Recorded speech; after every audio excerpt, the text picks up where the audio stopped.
Sabadão abençoado e mais um editorial aqui com vocês. Sejam todos bem-vindos. Pois é, tem muita coisa acontecendo. A gente vai reagir a alguns vídeos aqui. A questão da eleição para 2026 já vem tomando uma definição, pelo menos é o que diz o jornal Metrópolis e vários outros jornais aí, dizendo que o Bolsonaro já definiu a chapa para 2026. Será verdade isso? Nós vamos falar com vocês. Enfim, um editorial bem completo e repleto de informações mesmo nesse sabadão. Então não esquece de se inscrever no canal, curtir, compartilhar. É sempre importante seu apoio aqui no nosso canal. Bora pra cima? Então, vamos lá. Eu quero começar reagindo a um vídeo do André Marsiglia em relação ao Flávio Dino. Pois é. Vocês devem saber que o ministro Flávio Dino, ele tem algumas informações tanto quanto polêmicas. E a última que ele falou é que a anistia não cabe porque não se aplica anistia a terroristas, dando a entender que a interpretação dele é que os presos do 8 de janeiro são terroristas. O André Marsiglia deu a resposta aqui. Dá uma olhada. O ministro do Supremo Tribunal Federal, Flávio Dino, afirmou hoje que os crimes relacionados à suposta trama golpista não podem ser alcançados por anistia. No julgamento, no voto que eu proferi, eu já respondi a duas questões principais, no meu ponto de vista. A primeira, esses crimes são suscetíveis de anistia ou de indulto? O Supremo já disse que não. Portanto, há uma decisão quase que unânime do Supremo, dizendo que crimes como este, como terrorismo, crimes hediondos, não comportam essa extinção de punibilidade por intermédio de uma decisão política. André Marsiglia, quero... Vamos lá, antes de mais nada, antes do André Marsiglia falar aqui, é necessário falar que está totalmente em desacordo com a Constituição. A Constituição fala que não são passíveis de anistia, crimes, né, de tráfico, tortura, terrorismo. Agora, em momento algum fala sobre os crimes que são aportados ali aos presos do 8 de janeiro. É uma interpretação extensiva dos ministros, é óbvio, né, ao gosto do cliente para pegar os presos do 8 de janeiro. Mas escuta só o que o André Marsiglia falou. E você, a respeito dessas falas aí do ministro Flávio Dino, e eu abro fazendo uma pergunta para você. Cabe a um ministro do STF dizer o que o Congresso, o que o Legislativo deve ou não fazer? Pois é. Se tem alguma coisa errada na anistia, é a manifestação dos ministros sobre a anistia. Isso é que é o grande ilícito dessa história. Porque, primeiro, que ministro não tem que falar do trabalho dos outros. A gente tem na Constituição um princípio importante, que é o da separação dos poderes, e que quer dizer exatamente isso, cada um no seu quadrado. Então, o ministro Dino cuida do judiciário, e já é muito quando consegue cuidar, enquanto os congressistas cuidam do Congresso. Veja um absurdo do ministro Dino e outros mais, o ministro Moraes também já falou, o ministro Gilmar, eles estão falando da anistia, mas qual anistia? Não tem texto. Até agora a gente não tem um texto. Então eles estão entendendo que é inconstitucional o quê? Uma anistia que não tem texto? Como é que eles podem entender que é inconstitucional o conceito anistia? Isso não existe, até porque o conceito anistia está dentro da Constituição e a menos que o Dino entenda que a Constituição é inconstitucional, não faz sentido pensar que o conceito de anistia não é acolhido ou não foi acolhido pela Constituição vigente. Então isso é um absurdo. Depois ele fala que terrorismo e crime hediondo não são passíveis de anistia. Verdade. Agora qual o terrorismo que houve? Ninguém foi condenado por terrorismo. Terrorismo não está no rol das condenações e nem crime hediondo. O único terrorismo que houve ali, ou pode-se pensar, não é exatamente terrorismo, mas a tortura, vamos fazer um correlato aqui, tortura também não está na possibilidade de ser anistiada, mas a única pessoa, os únicos que realmente cometeram a tortura foram talvez o Estado, ou até mesmo indiretamente os ministros, quando, por exemplo, permitiram que o Clezão morresse dentro da prisão, ou até mesmo o Felipe Martins sofresse aquilo que se relata e se constatou que ele sofreu. Então, tirando o que o Estado fez, e que talvez esses sejam ilícitos não anistiáveis, assim digamos, nada que foi feito ao Estado ou contra o Estado, supostamente, não seria passível de anistia. Então, o ministro Dino diz assim, essa é a minha visão, mas a sua visão, ministro, com todo o respeito, está errada. Pois é, pessoal. Assim, a gente tem essa visão, né, absurda de que hoje o Supremo Tribunal Federal decide de acordo com a onda política da hora, né? Então, de acordo com o interesse político, com a onda política da hora, vem a decisão. Vamos lá, pessoal. Vamos entender um pouquinho o que está acontecendo aqui em relação ao Bolsonaro? Deixa eu só colocar na tela cheia aqui para ficar mais fácil para a gente aqui, né? Por orientação de advogados, Bolsonaro não dará entrevistas, diz filho, né? O Eduardo Bolsonaro. Enfim, estamos chegando ao final daquela novela, que é o pedido do podcast Ferri ali, né? Ou seja, se for da forma que foi apresentada, não terá de forma alguma qualquer podcast, não terá qualquer manifestação. Dá uma olhada aqui o que disse o Flávio Bolsonaro, né, sobre esse caso.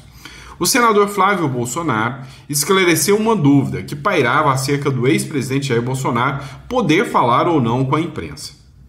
Em publicação no X, nesta sexta-feira, o parlamentar afirmou que, seguindo a orientação dos advogados, Bolsonaro não dará entrevistas. Ou seja, o Bolsonaro não vai dar entrevista nem para podcast, nem para jornal, a não ser que alguns requisitos sejam aceitos.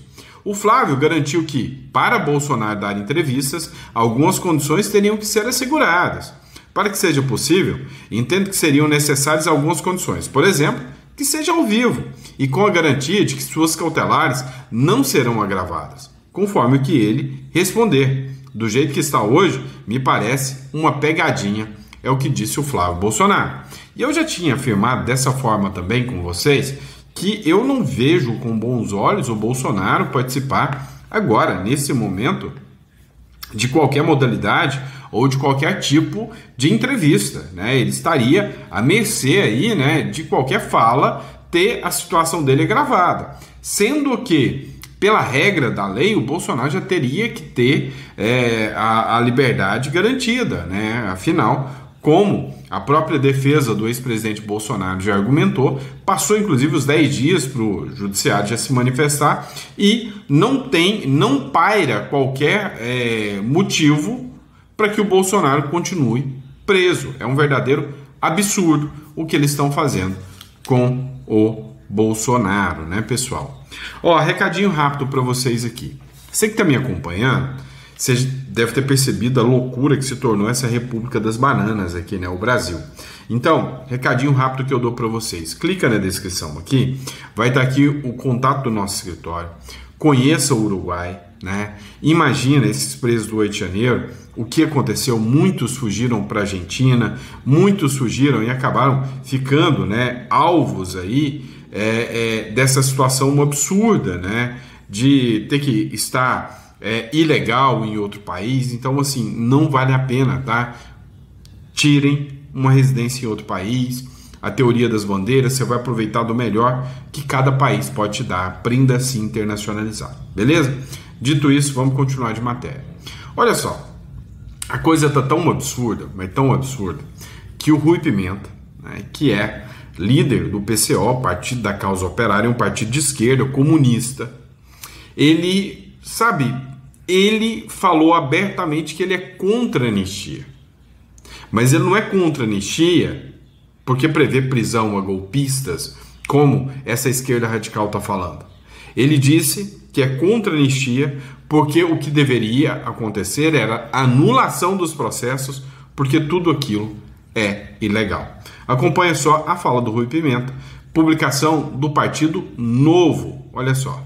Então é a favor da tal da anistia? O nosso partido não se posicionou sobre a questão da anistia. Nós achamos que o processo que condenou toda essa gente aí é um processo nulo. Eu acho que o processo deveria ser anulado. Quem diria, hein? Estamos concordando, Rui. Estamos concordando.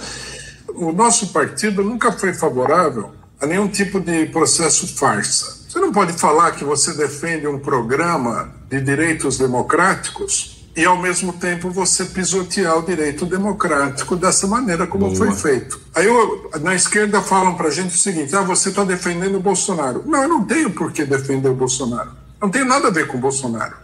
Mas eu não sou favorável a defender as arbitrariedades de juízes que estão agindo com motivação política evidente, passando por cima da Constituição, cometendo ilegalidades flagrantes. E se fosse uma sutileza, você poderia discutir, mas o negócio é um absurdo total. Pois é. Se até a turma da esquerda, né, já está reconhecendo isso, né, se até a turma do Rui Costa já reconhece isso, é porque a situação, né, tá gritante, caótica. Vamos lá, dá uma olhada nessa matéria aqui do Metrópolis que eu separei para vocês. Olha que absurdo. Sabe, o Brasil se tornou o país em que o poste faz xixi no cachorro. Cara, a cada momento que passa a gente fica mais assustado com o que acontece no Brasil. A Carmen Lúcia e o ministro Alexandre de Moraes votaram para manter o Sérgio Moro, réus por calúnia em relação ao Gilmar Mendes, numa brincadeira de festa junina. O Sérgio Moro, né, meio que insinuou a venda de sentenças por parte do Gilmar Mendes. E agora ele é réu no STF, né, vai se tornar réu, porque agora eles estão votando se eles aceitam ou não a denúncia. Dá uma olhada nesse caso aqui, matéria do Metrópolis. Carmen e Moraes votam para manter Moro réu por calúnia contra Gilmar Mendes. Então, a primeira turma do STF, na verdade nem foi o pleno no geral, foi a primeira turma, começou a julgar hoje os embargos de declaração apresentados por Sérgio Moro em ação penal por calúnia supostamente cometida pelo parlamentar contra o ministro Gilmar Mendes. A relatora do caso, ministra Carmen Lúcia, foi a primeira a votar em sessão virtual, que vai até o dia 10 de outubro. Carmen Lúcia votou por rejeitar os embargos de Moro e foi acompanhada por Alexandre de Moraes.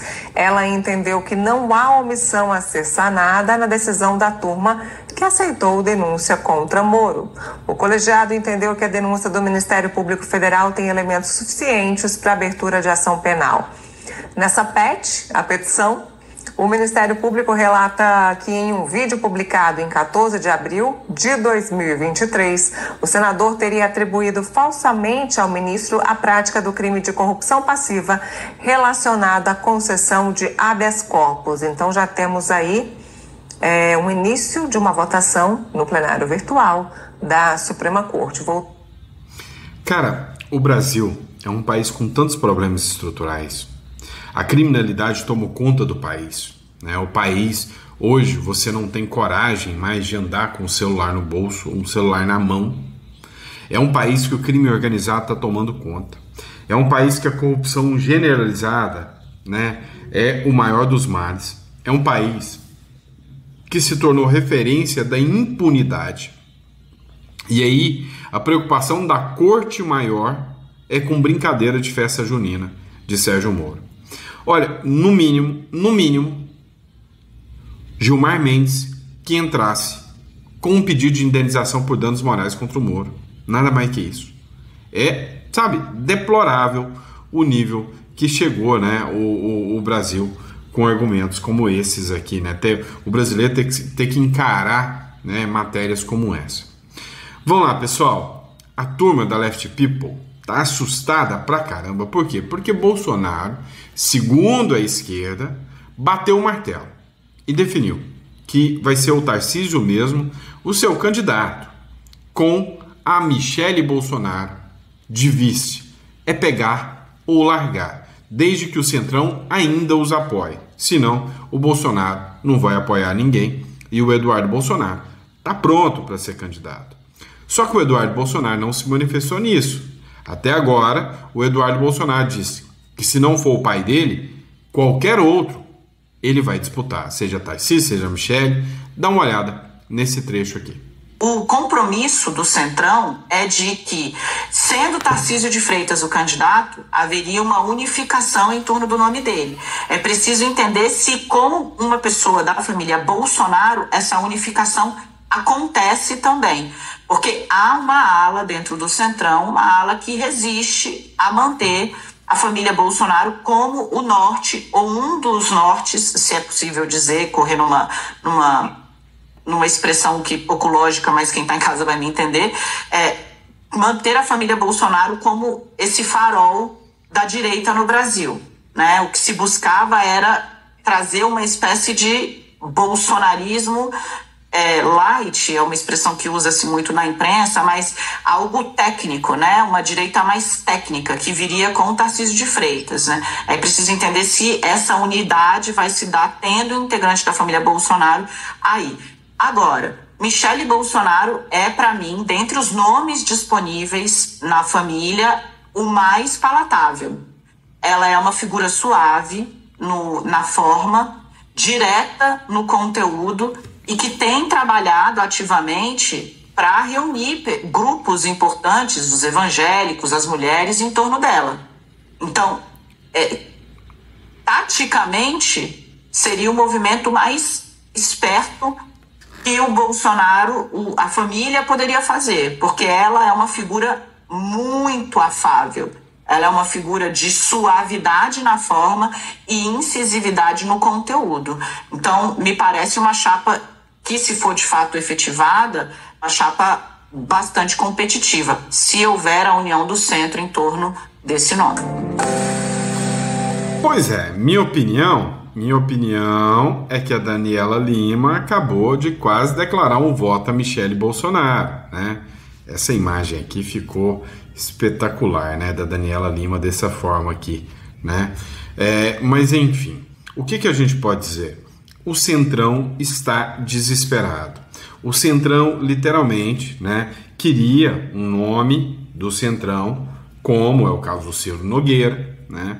Mas se o Bolsonaro, literalmente, se isso for verdade que o Bolsonaro bateu o martelo, é uma chapa que tende a ter chance de vitória, sim, tá? É uma chapa que não agrada a todos. O que agrada a maioria dos apoiadores do Bolsonaro é o próprio Bolsonaro, né? É o próprio Bolsonaro, o que tem maior apelo aí, né? E agrado dos demais.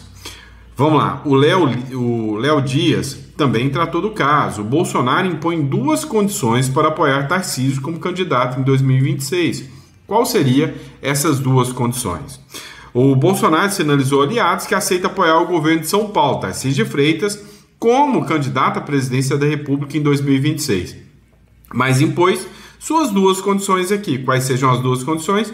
Que Michele Bolsonaro seja vice na chapa e que Tarcísio consiga articular a união dos partidos de centro e direita. A informação foi divulgada nesta sexta-feira em reportagem do jornalista Ranier Braga. Ou seja, resumindo, o Bolsonaro falou o seguinte: eu topo, desde que Michele seja a vice, né? Ou seja, Michele é a vice, mas o Tarcísio tem que articular para que nenhum outro possa concorrer contra o Tarcísio. Ou seja, seria, né, que o Zema, que o Eduardo Leite, que o Ratinho Júnior abrisse mão para que, né, o Tarcísio e a Michele fossem chapa única da direita com o apoio de todo mundo, né? É o que disse a Folha de São Paulo, né? Então, ele teve duas condições, segundo a Folha de São Paulo: Michele de vice e que o governador de São Paulo mostre capaz de unir os partidos de centro-direita, ou seja, Caiado abra mão, todo mundo abra mão e vá todo mundo a apoiar Michele Bolsonaro.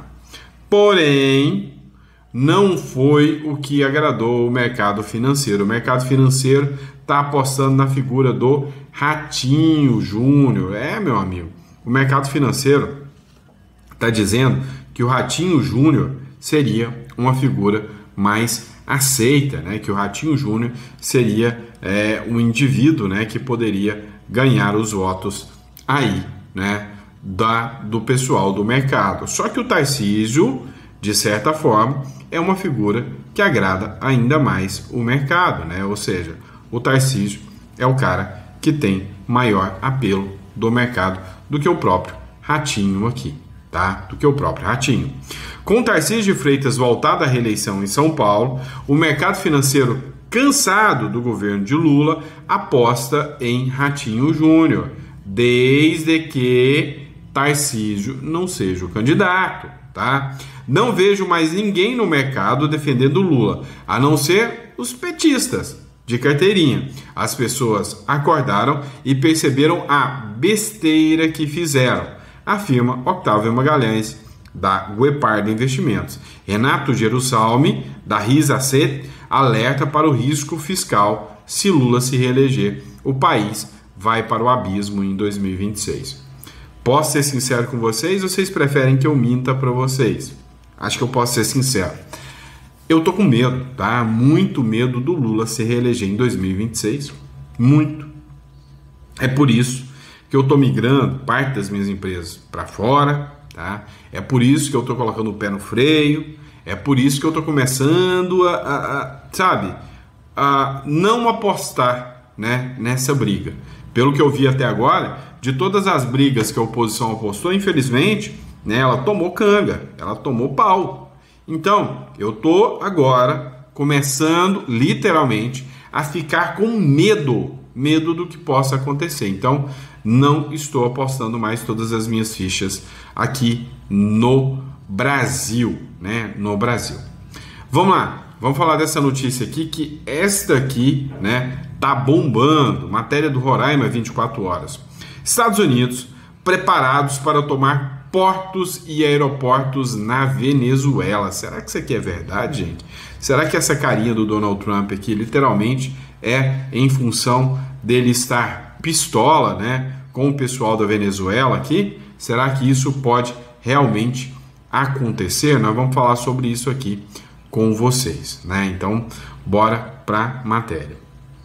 Segundo o Washington Examiner, que é um veículo, né, de grande circulação nos Estados Unidos, a mobilização militar dos Estados Unidos na Venezuela não se limita mais ao combate ao narcotráfico. As forças mobilizadas seriam suficientes para tomar e controlar portos e aeroportos estratégicos, aumentando a pressão sobre o regime de Maduro. O que aconteceu, pessoal? Só para deixar claro, né? Acabou de ter mais uma ação, né? O Danuzzi até publicou aqui, acabou de ter até mais uma ação onde os Estados Unidos, né, e onde o secretário de guerra anunciou mais um barco explodido, né? Dá uma olhada aqui, né? Vou abrir aqui a tela no Instagram aqui, vamos ver se a gente consegue assistir, tá? Então você consegue ver aqui, né? Vou até diminuir a tela aqui, acho que vai ficar assim, tá? E aí você consegue ver o momento em que, né, o navio aqui, ele é explodido. A imagem está pequena, né? Mas olha só a cena. Ou seja, o Trump não está dando tréguas, tá? Então, o plano do Trump, o projeto do Trump é chegar e mandar bala mesmo, sem o menor pudor, sem a menor preocupação. É isso que está acontecendo em relação, né, ao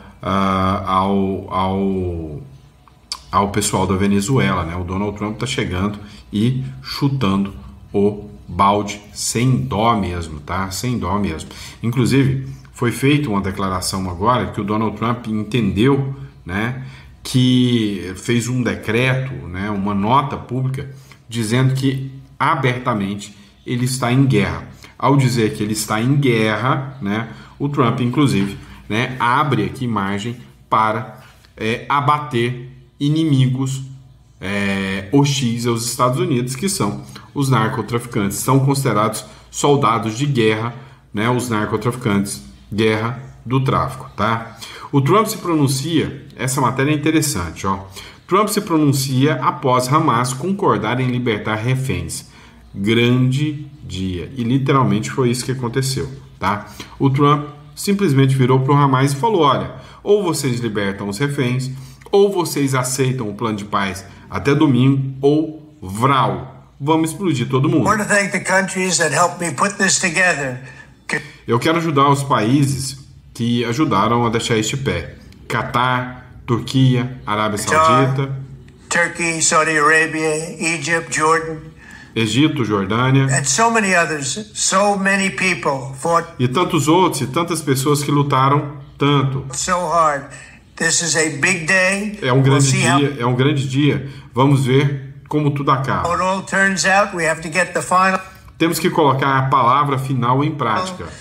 Word down in concrete Very importantly, I look É muito importante. Estou ansioso para ver os reféns voltando para forward casa. to having the hostages come home to their parents Para o seu país, para os seus pais. and having some of E alguns dos reféns, the hostages, unfortunately, infelizmente, vocês sabem que condição que eles estão, né? Estão you know the mortos. condition they're in, come home likewise to their E vão voltar para casa da mesma forma para os seus pais. parents because their parents wanted Porque seus pais os querem tanto quanto se aquele jovem estivesse vivo. them just as much as though that young man or young woman were alive. So I just want to let you know that Eu só quero que vocês saibam que esse é um dia muito especial. this is a very special day, maybe unprecedented in many ways. E pode ser sem precedentes em muitos aspectos. It is unprecedented, but thank you all, and thank you all to those great countries that helped. Mas é sem precedentes e muitos ajudaram, e obrigados a todos aqueles países que ajudaram. We were given a tremendous amount of help. Everybody was unified in Recebemos uma ajuda tremenda de todos aqueles que estavam unificados em querer que esta guerra acabasse. O Brasil não. wanting this war to end and seeing peace in the Middle East. E queriam a paz no Oriente Médio. O Brasil não é por minha conta, tá? And we're very close to achieving that. Thank you all and E estamos muito perto de conseguir isso. Obrigado a todos. Serão tratados de forma justa. everybody will be treated fairly.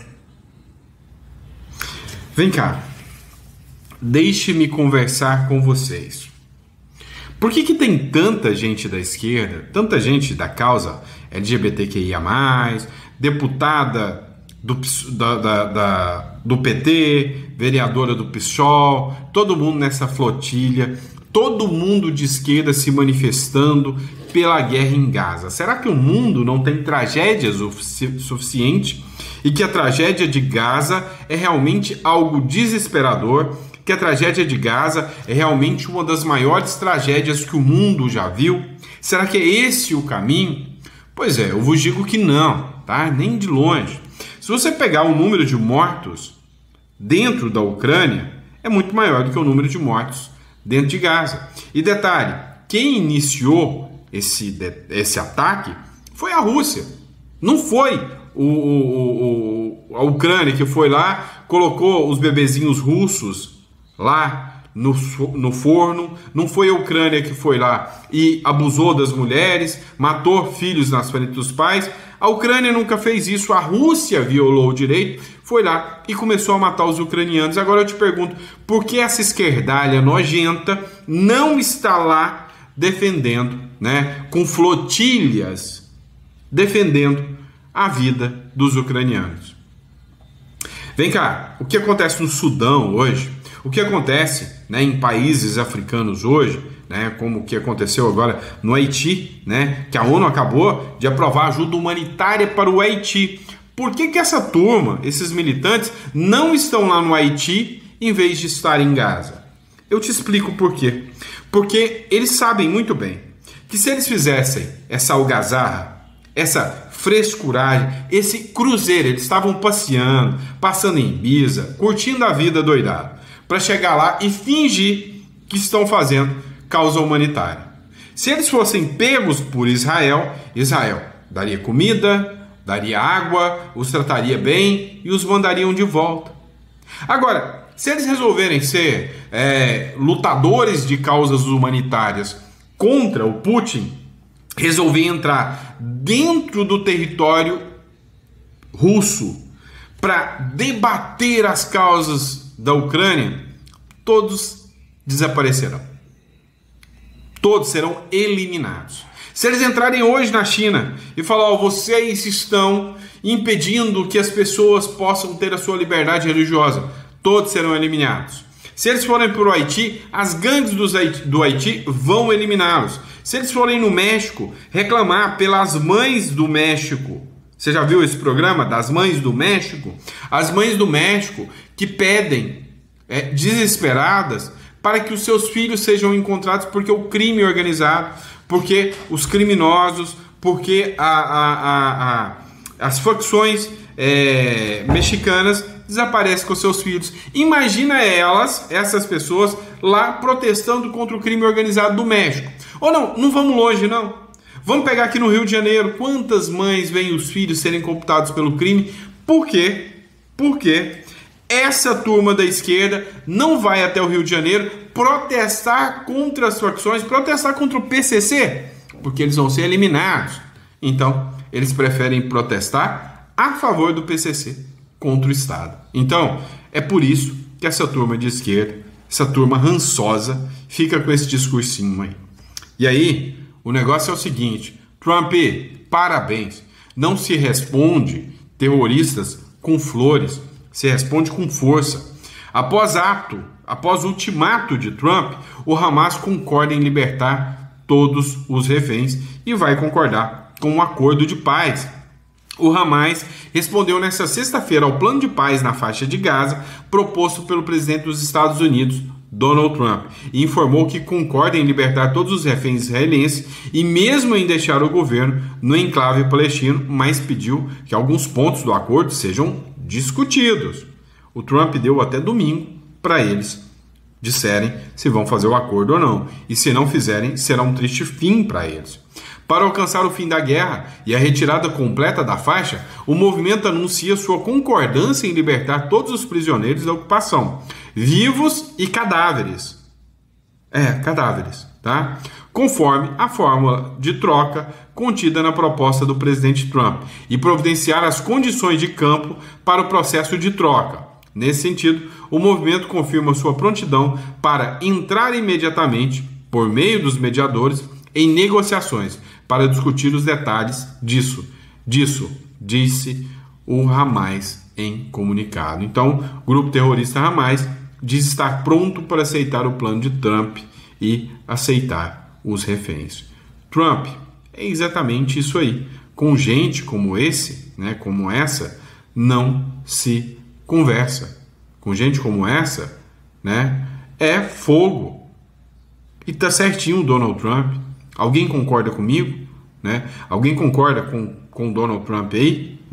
Para mim, com esse tipo de gente, a única forma de discurso é falar forte, falar firme e acabar com o terrorismo. Parabéns ao Donald Trump. Obrigado, pessoal, pela confiança, pela credibilidade, tá? Se você gostou, que tal você deixar o seu like aí pra mim, tá? Vou deixar até o coraçãozinho aqui, ó. Deixa o like aí pra mim, Deixa a curtidinha aí, deixa o gostei e compartilha, tá, pessoal? Compartilhar é muito importante, tá? Então, faz isso aí pra gente. Agora, pessoal, falando sério aqui, tá aqui na descrição o link para você entrar em contato. O pessoal vai te atender no horário comercial, mas não brinca não, tá? O Brasil não tá de brincadeira. Tenha um plano B, tenha uma residência uruguaia, isso é muito importante. Às vezes você tem um filho, um neto aí que pode estar em idade, de ir para uma universidade. Muito melhor você mandar para uma universidade justa lá no Uruguai, se for o caso. O curso de medicina é gratuito, por exemplo, vale muito a pena. Então, assim, o Uruguai é um país muito receptivo, vale a pena. Você pode ter uma conta em dólar, maiores garantias, maior proteção, tá bom? Muito obrigado pela confiança, pela credibilidade e até o próximo editorial. Abraço, pessoal.